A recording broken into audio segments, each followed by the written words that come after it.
ଯୀଶୁଖ୍ରୀଷ୍ଟ ଭାରତକୁ ଆସିଥିଲେ କି?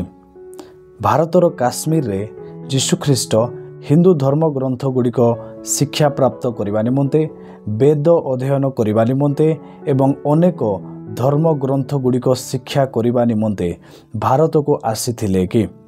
ଯୀଶୁଖ୍ରୀଷ୍ଟ ତିବ୍ବତକୁ ଯାଇଥିଲେ କି?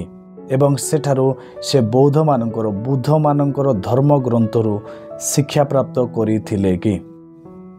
ଅନେକ ଲୋକ ଦାବି କରି କୁହନ୍ତି ଯେ ଯୀଶୁଖ୍ରୀଷ୍ଟ ତାଙ୍କ ଜୀବନୀ କାଳର ବାଲ୍ୟ ସମୟ 12 ବର୍ଷରୁ 30 ବର୍ଷ ପର୍ଯ୍ୟନ୍ତ ଅର୍ଥାତ୍ ତାଙ୍କ ଜୀବନର 18 ବର୍ଷ ବୟସ ସୀମାର ଯେଉଁ ବ୍ୟବଧାନ ମଧ୍ୟରେ ସେ ଭାରତର କାଶ୍ମୀରକୁ ଆସିଥିଲେ, ସେ ତିବ୍ବତକୁ ଯାଇଥିଲେ ଏବଂ ହିନ୍ଦୁ ଏବଂ ବୁଦ୍ଧ ଧର୍ମଗୁରୁମାନଙ୍କ ଠାରୁ ସେ ଶିକ୍ଷା ପ୍ରାପ୍ତ କରିଥିଲେ ଏବଂ ବେଦ ପୁଣି ଅନ୍ୟାନ୍ୟ ଧର୍ମଗ୍ରନ୍ଥ ଗୁଡ଼ିକରୁ ସେ ଜ୍ଞାନ ହାସଲ କରିଥିଲେ ବୋଲି ଏହି କେତେକ ଲୋକମାନେ ଦାବି କରିଥାନ୍ତି।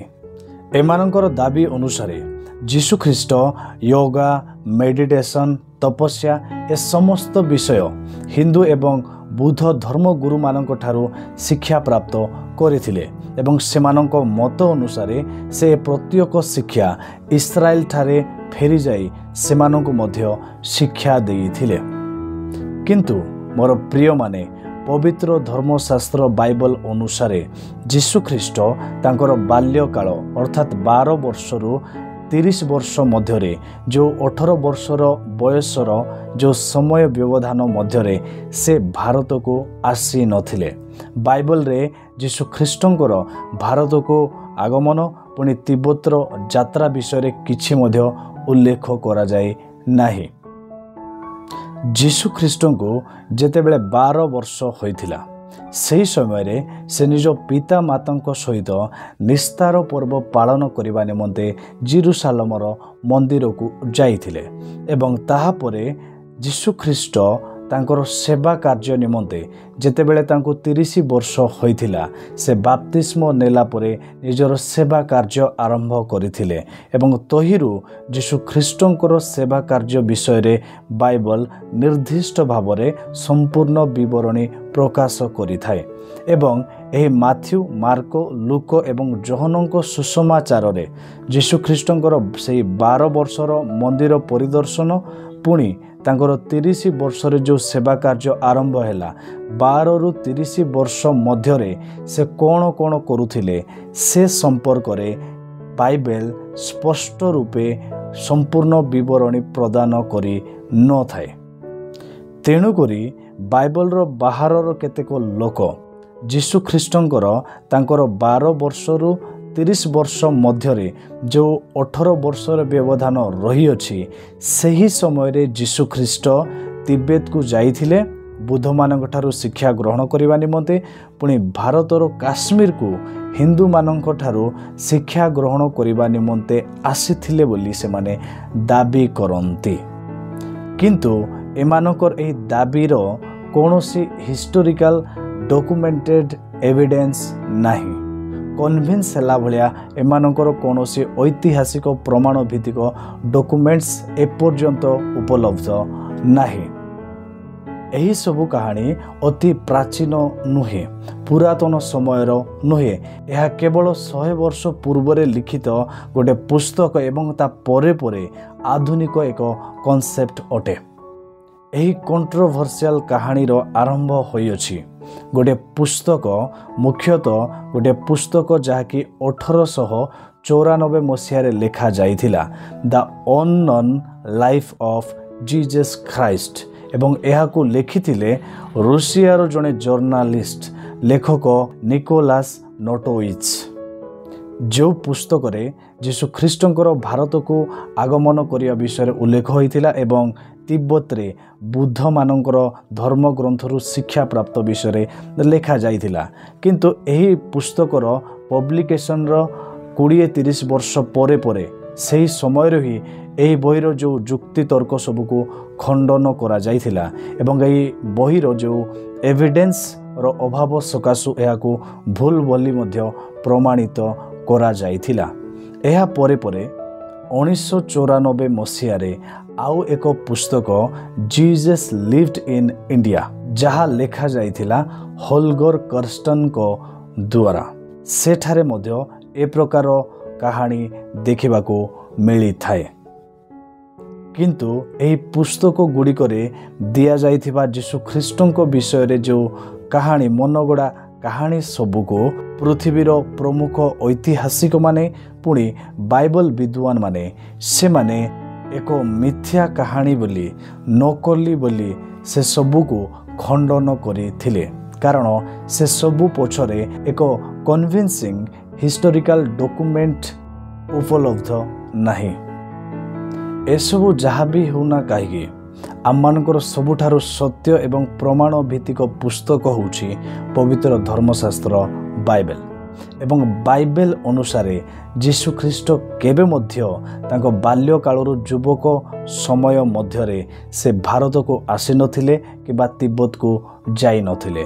ସେ କୌଣସି ହିନ୍ଦୁ ଧର୍ମଗ୍ରନ୍ଥ କିମ୍ବା ବୁଦ୍ଧମାନଙ୍କର ଧର୍ମଗ୍ରନ୍ଥରୁ ଶିକ୍ଷା ପ୍ରାପ୍ତ କରିବା ନିମନ୍ତେ କୌଣସି ସ୍ଥାନକୁ ଯାଇ ନଥିଲେ। बरং बाइबल अनुसार से निज बाल्यकालर 12 वर्षरु 30 वर्ष पर्यंत निज सहर रे ही से बास करुथिले। आसंतु आमे माने बाइबल रो प्राय 7 गोटी कारण देखिबा जो सबु की यीशु ख्रीष्टंकर भारतर काश्मीर को आगमन पुणी तिब्बत को यात्रा करिथिबारो पुणी हिंदू धर्म ग्रंथ गुड़िकरू बुद्ध मानकर धर्म ग्रंथ गुड़िकरू एवं हिंदू बुद्ध धर्म गुरु मानक ठारू शिक्षा प्राप्त होई नथिले बोली प्रमाण करि थाए। एही 7 गोटी कारण प्रमाण करे जे यीशु ख्रीष्ट केबे मध्य भारत को आसी नथिले किंबा भारतर कौनसी धर्म ग्रंथरु शिक्षा प्राप्त करि नथिले। से कौनसी बुद्ध मानकर धर्म ग्रंथरु मध्य शिक्षा प्राप्त करि नथिले। प्रथम कारण यीशुंकर जेतेबेले बयस 12 वर्ष होइथिला सेतेबेले से निज पिता मातांको सहित मंदिर को जाइथिले। जेरुसालेमर मंदिर को जाइथिले निस्तार पर्व पालन करिबा निमंते। एवं पर्वर समाप्ति परे यीशु ख्रीष्टों को छाड़ी जोसेफ एवं मरियम तांको पिता एवं माता से माने फेरिबा को लागिले एवं से माने जानि नथिले जे यीशु ख्रीष्ट मंदिर रे ही रही जाइथिले। एवं गोटे दिन परे यीशु ख्रीष्टों पिता माता पुनर्बार यीशु ख्रीष्टों को खोजी खोजी मंदिर को जाइथिले। एवं सही समय रे यीशु ख्रीष्ट सही मंदिरर पंडित मानक सहित धर्मशास्त्रर आलोचना सबु करुथिले एवं सेठारे रही तांकर बुद्धिर कथा एपरि से आलोचना करुथिले जे पंडित माने आश्चर्य मध्य होइथिले। तांको पिता माता सेठारे गले एवं यीशु ख्रीष्टों को से माने पाइले। पुणी यीशु ख्रीष्टों को पुनर्बार से मानक सहित घेनी नाजरित को फेरिले। एवं लूक 3 पर्वर 51 पदरे जहाँ लेखा जाए से सेबेठारु पिता मातांकर बशीभूत होई रहिले। से निज गृह को फेरिले एवं पिता मातांकर बशीभूत होई से रहिथिले।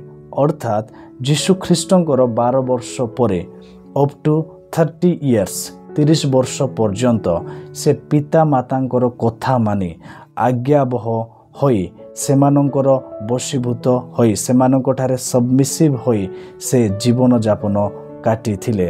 तांकर बाल्य कालरू जुबा समय से बिताई थिले। अर्थात यीशु ख्रीष्टंकर जुबा समय रे 12 रु 30 वर्ष मध्यरे से कौनसी भारत को जाई नथिले।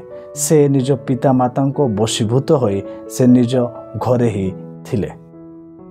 द्वितीय कारण लूक 4 पर्व 16 पद अनुसार यीशु ख्रीष्ट इस्राएल रो नाजरित रे ही प्रतिपालित हेउथिले।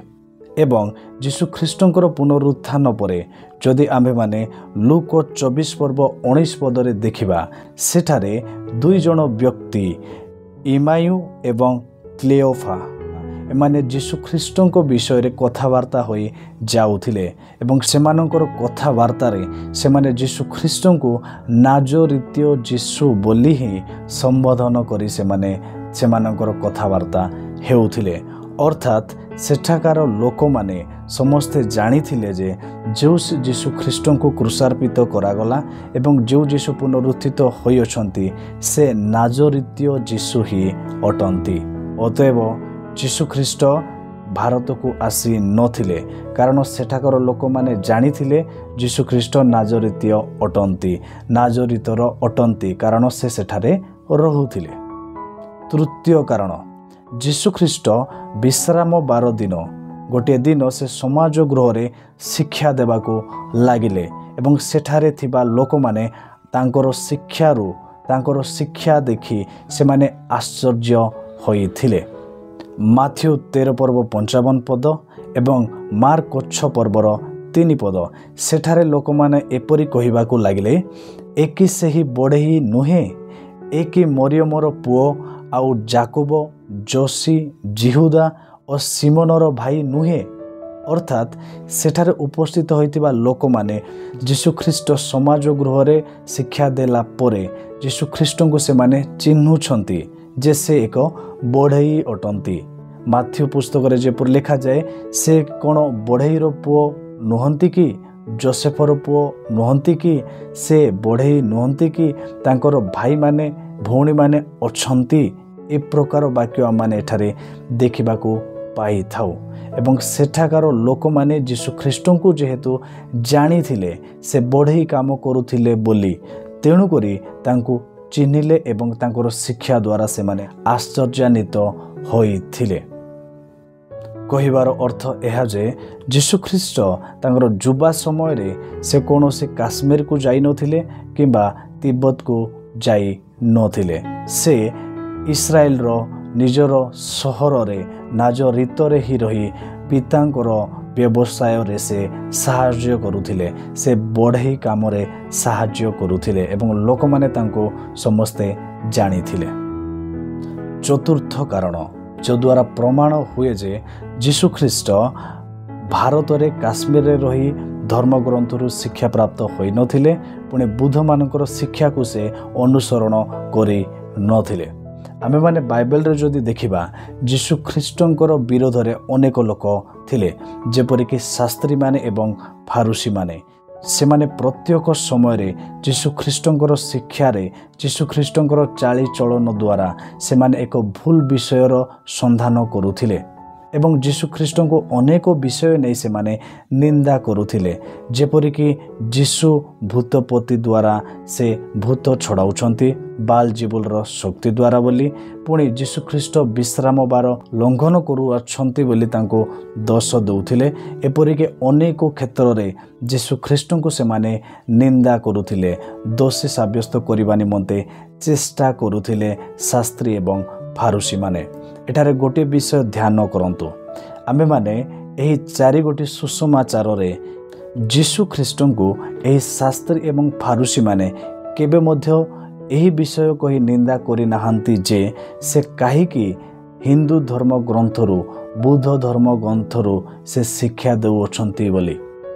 ଯଦି ଯୀଶୁଖ୍ରୀଷ୍ଟ ଭାରତରେ ଆସି ହିନ୍ଦୁ ଧର୍ମ ଗ୍ରନ୍ଥରୁ ପୁଣି ଶ୍ଲୋକ ଗୁଡ଼ିକ କିମ୍ବା ପ୍ରବଚନ ଗୁଡ଼ିକ ବୁଦ୍ଧ ଧର୍ମ ଗ୍ରନ୍ଥରୁ ଯଦି ଶିକ୍ଷା ପ୍ରାପ୍ତ ହୋଇଥାନ୍ତେ, ତାହେଲେ ସେ ଇସ୍ରାଏଲରେ ସେ ସବୁ ଶିକ୍ଷା ଦେଇଥାନ୍ତେ। ପୁଣି ଶାସ୍ତ୍ରୀ ଏବଂ ଫାରୁସୀମାନେ ତାଙ୍କୁ ପଏଣ୍ଟ ଆଉଟ୍ କରିକି ତାଙ୍କୁ ନିନ୍ଦା କରିଥାନ୍ତେ, କିନ୍ତୁ ବାଇବଲରେ ଆମ୍ଭେମାନେ ତାହା ଦେଖିବାକୁ ପାଇ ନଥାଉ। ଏହାର ଅର୍ଥ କ'ଣ? ଯୀଶୁଖ୍ରୀଷ୍ଟ ଯଦି ବାସ୍ତବରେ ଭାରତରେ ଆସି ଏଠାରୁ ଶିକ୍ଷା ଗ୍ରହଣ କରି ଯାଇଥାନ୍ତେ କିମ୍ବା ତିବ୍ବତରୁ କୌଣସି ଶିକ୍ଷା ଗ୍ରହଣ କରି ଯାଇଥାନ୍ତେ ଏବଂ ସେଠାରେ ପ୍ରକାଶ କରିଥାନ୍ତେ, ପ୍ରଚାର କରିଥାନ୍ତେ, ତାହେଲେ ସେମାନଙ୍କୁ ତାଙ୍କର ବିରୋଧୀ ଶାସ୍ତ୍ରୀ ଏବଂ ଫାରୁସୀମାନେ ମନା କରିଥାନ୍ତେ, ତାଙ୍କୁ ନିନ୍ଦା କରିଥାନ୍ତେ ଏବଂ ତାଙ୍କର ଶିକ୍ଷାକୁ ମଧ୍ୟ ସେମାନେ ପଏଣ୍ଟ ଆଉଟ୍ କରିଥାନ୍ତେ, କିନ୍ତୁ ସେପରି କେବେ ମଧ୍ୟ ହୋଇନାହିଁ। ଏହାର ଅର୍ଥ କ'ଣ?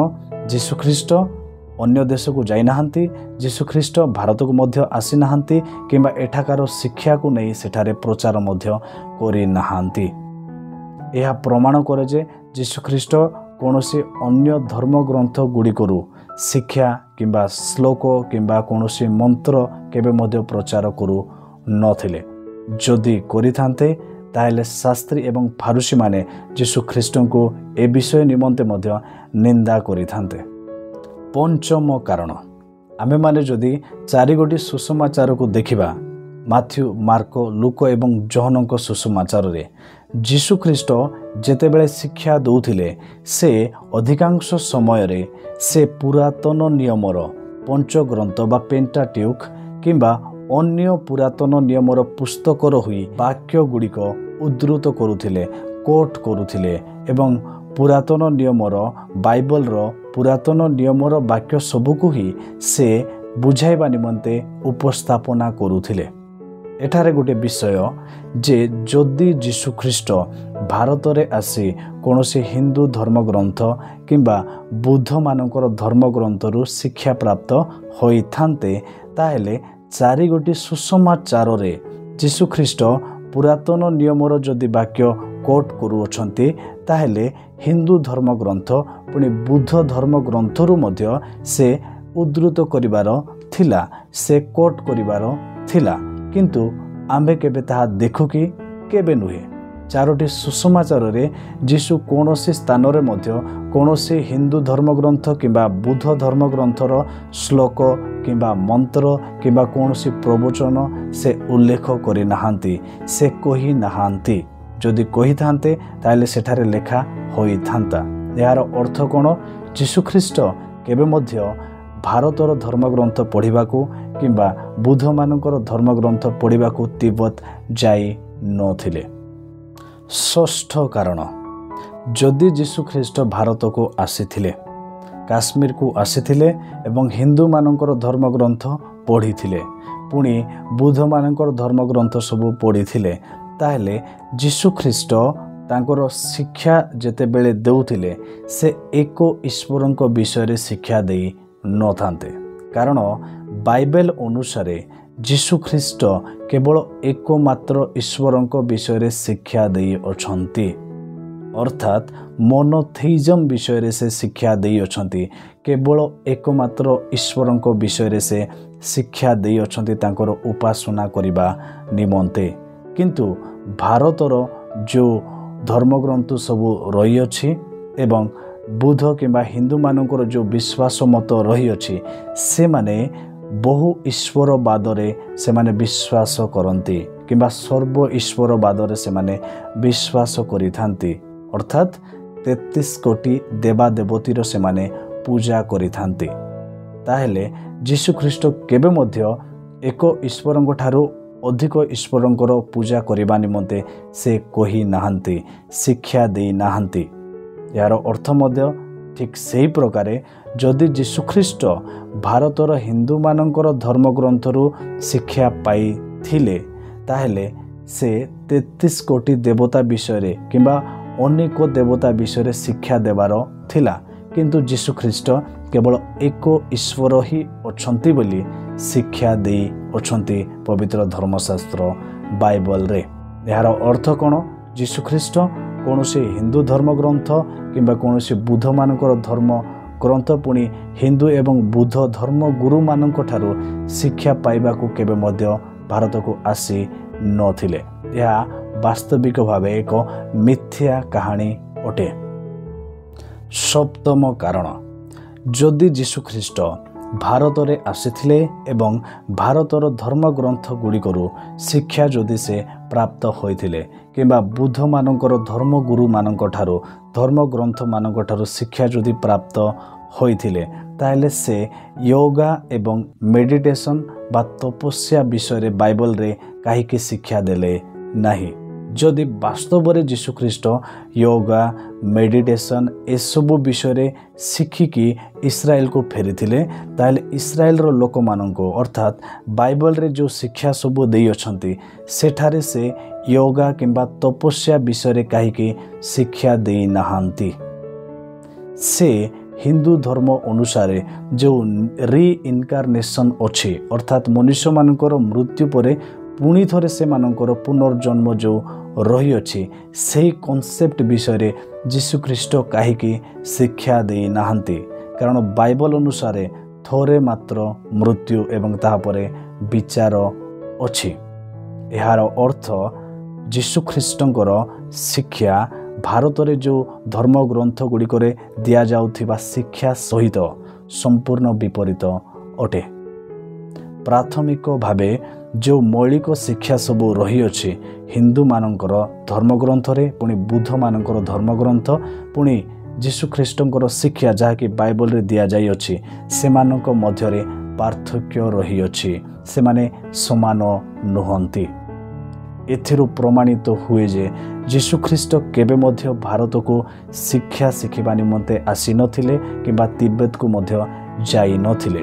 से हिंदू किंबा बुद्ध धर्मगुरु मानक ठारू शिक्षा प्राप्त होई इस्राएल को जाई सही शिक्षा केबे मध्य प्रचार करी नथिले।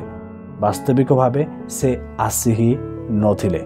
जीशुख्रीष्ट भारत को किंबा तिब्बत को केबे मध्य आसी नथिले।